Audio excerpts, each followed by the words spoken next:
Queridos amigos, estamos de volta na nossa sequência de estudos através de videoaulas a respeito do Livro dos Espíritos. Estamos ainda iniciando. Trabalhamos a introdução, estudamos sobre prolegômenos e já estamos agora, enfim, na primeira etapa do livro, da obra, tratando dos diversos temas. Talvez vocês se lembrem, nós estamos vendo o capítulo 2 dos elementos gerais do universo. Numa etapa anterior, nós trabalhamos sobre o conhecimento do princípio das coisas. E estamos estudando sobre espírito e matéria. E depois vamos seguir vendo propriedades da matéria e sobre o espaço universal.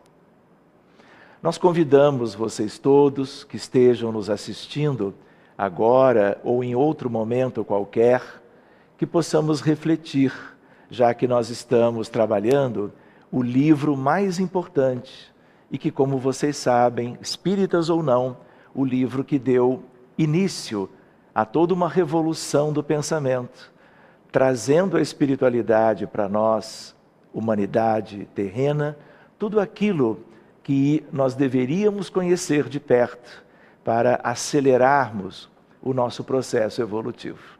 Então, o Livro dos Espíritos é o nosso tema e ele vai nos ocupar ao longo ainda de muitas oportunidades até que examinemos o seu conteúdo até o final. Vamos então, seguindo adiante, nós tínhamos parado neste ponto. Estávamos até a pergunta número 31 e agora recomeçamos com aquela que é a pergunta número 32.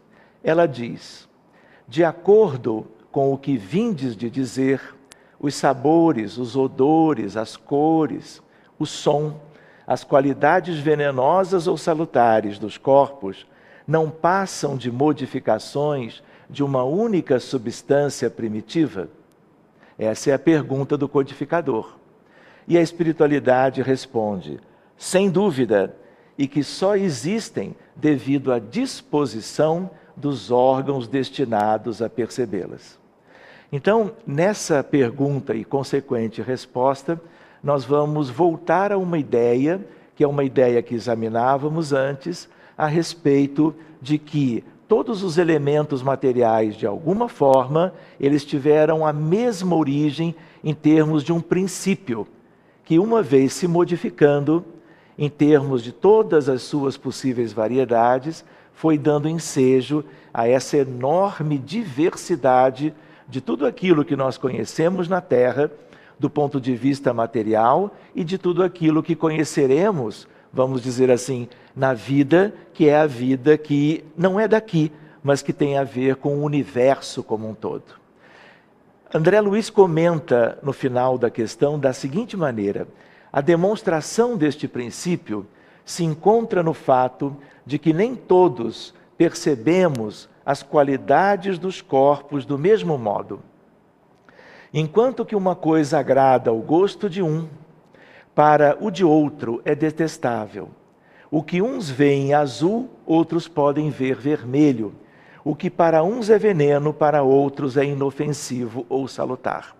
Com isto, ele adianta um aspecto no sentido de que, além das questões de como nós podemos hoje, desde aquela época, e hoje mais do que nunca, examinarmos as questões da matéria, ele também se refere aqui à ideia de que, dependendo da sensibilidade e dos elementos de percepção, dos elementos materiais da natureza, no caso, claro, planetária, terrena, nós podemos encontrar todas essas modificações, mas também dependendo das características de cada pessoa que tem os seus órgãos de sensibilidade, os seus instrumentos de percepção das questões materiais como um todo. Sigamos adiante com a pergunta número 33 do início da obra. A mesma matéria elementar é suscetível de experimentar todas as modificações e de adquirir todas as propriedades? E o mundo espiritual responde: sim, E é isso que se deve entender quando dizemos que tudo está em tudo. É como se nós estivéssemos, portanto, examinando quaisquer das questões materiais da Terra e, por que não dizermos, do universo também, e reconhecermos que, independente das aparências, quando nós examinamos objetos macroscópicos, eles são, obviamente, muito diferentes entre si. Mas na medida em que nós entramos, e isto é muito claro nos dias atuais, por uma ciência que é a mãe delas e que se chama física moderna, que na medida que você adentra as particularidades do microcosmos e das partículas elementares que constituem a matéria como nós assim conhecemos, nós vamos encontrar desde logo questões que são comuns a todas elas, que são aquilo que se conhece hoje como as partículas elementares, que são como que raízes, e como nós vamos estudar mais adiante, são os quarks e os leptons. Na verdade, não há nada na natureza, da natureza que nós podemos perscrutar, seja aqui, seja lá longe na vida universal, distante da Terra, que não tem essa mesma base, que é a base dos quarks e dos leptons. Sigamos. Antes de conhecer, claro, as partículas elementares, Kardec faz uma reflexão, porque partículas elementares é algo que veio depois e que se estuda na física moderna, que é de muito depois da obra O Livro dos Espíritos e da codificação como um todo. Ele diz assim: o oxigênio, o hidrogênio, o azoto, que é o nitrogênio, o carbono e todos os corpos que consideramos simples são meras modificações de uma substância primitiva.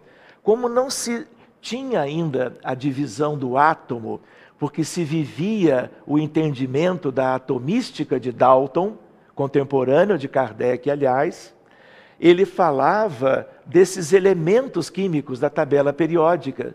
E aí, então, depois disso vieram muitos outros aspectos, tanto da química quanto da física e da união entre as duas ciências. Na impossibilidade em que ainda nos achamos de remontar, a não ser pelo pensamento, a esta matéria primária, esses corpos são para nós verdadeiros elementos e podemos, sem maiores consequências, tê-los como tais até nova ordem. E como tudo evolui, a ciência terrena também evoluiu.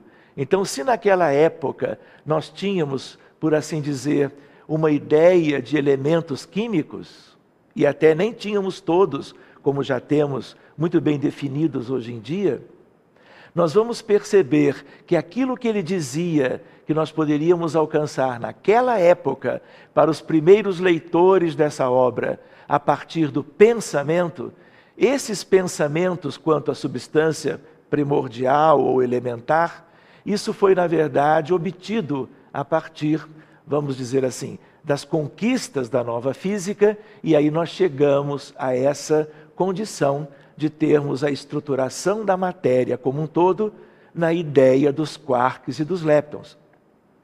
Aquilo que ele adiantou numa visão de grande alcance, no sentido de que aconteceria no futuro, de certo modo já aconteceu, se nós trabalhamos essas questões primordiais como aquelas que darão como que a base, o tijolo fundamental ou os tijolos fundamentais de toda a estruturação da matéria em qualquer parte. Vamos seguir adiante e aí nós vamos buscando algumas reflexões que são do próprio codificador. Diz ele: ainda estamos estudando os elementos gerais do universo. Vejam, este princípio explica o fenômeno conhecido de todos os magnetizadores. E aí ele adianta isso para uma área particular da ciência que ele valorizava muito e desejava nos levar a valorizar do mesmo modo. E que consiste em dar-se, pela ação da vontade, a uma substância qualquer, a água, por exemplo, propriedades muito diversas, um gosto determinado e até as qualidades ativas de outras substâncias. Desde que não há mais de um elemento primitivo e que as propriedades dos diferentes corpos são apenas modificações desse elemento, o que se segue é que a mais inofensiva substância tem o mesmo princípio que a mais deletéria. Assim, por exemplo, a água, que se compõe de uma parte de oxigênio e de 2 de hidrogênio, se torna corrosiva, duplicando-se a proporção de oxigênio. E aí nós temos a água oxigenada, como se diz na química mais simples. Transformação análoga se pode produzir por meio da ação magnética dirigida pela vontade. Como que isso se dá exatamente, nós ainda temos que estudar mais para compreender. Ele fez uma comparação entre uma mudança de um átomo numa molécula de base, inserindo mais um átomo de oxigênio e percebendo que agora a água já não era, ou já não é como era antes, é uma água diferente.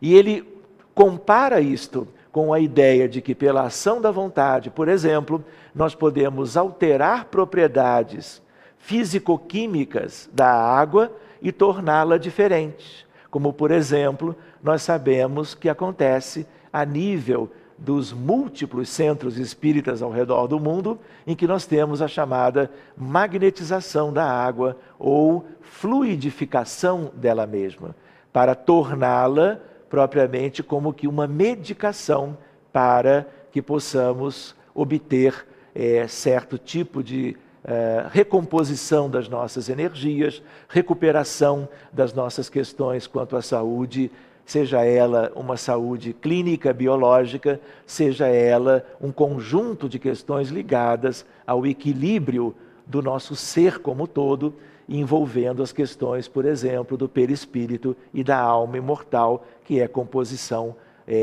da nossa integridade como um todo, né, do nosso ser. Sigamos adiante um pouco mais. Ele continua e ele diz assim: não parece que esta teoria dá razão aos que não admitem na matéria senão 2 propriedades essenciais, a força e o movimento, entendendo que todas as demais propriedades não passam de efeitos secundários que variam conforme a intensidade da força e a direção do movimento? E o Espírito responde: é acertada essa opinião. Falta somente acrescentar: e conforme a disposição das moléculas, como o mostra, por exemplo, um corpo opaco que pode tornar-se transparente e vice-versa. De certo modo, quando nós dividimos os elementos materiais ou os corpos materiais em objetos opacos, translúcidos e transparentes, nós podemos, a partir de modificações específicas, torná-los diferentes entre si. Nós podemos imaginar, por exemplo, um vidro, que é um exemplo de transparência simples, e se nós embaçarmos esse vidro, ele se tornará tipicamente translúcido. Se nós acrescentarmos uma quantidade maior de vapor d'água, ele poderá até se transformar, ainda não deixando de ser propriamente o vidro, mas o conjunto se transformar em algo relativamente opaco, já não permitindo propriamente a passagem linear completa dos raios luminosos. Então é uma, vamos dizer assim, uma elaboração que a espiritualidade faz, o codificador junto, no sentido de vermos como as propriedades da matéria e a matéria propriamente dita pode sofrer modificações as mais variadas, dependendo de aquilo que nós colocamos no sistema que estamos estudando e modificando a partir de abordagens químicas ou físico-químicas e assim sucessivamente. Meus queridos amigos, nós vamos encerrando esta primeira etapa, que vamos examinar agora com vocês, e em sequência nós estaremos logo a seguir trabalhando a sequência do livro que é o nosso estudo sobre as propriedades da matéria em O Livro dos Espíritos. Até lá, meus amigos, e que Jesus os abençoe vivamente.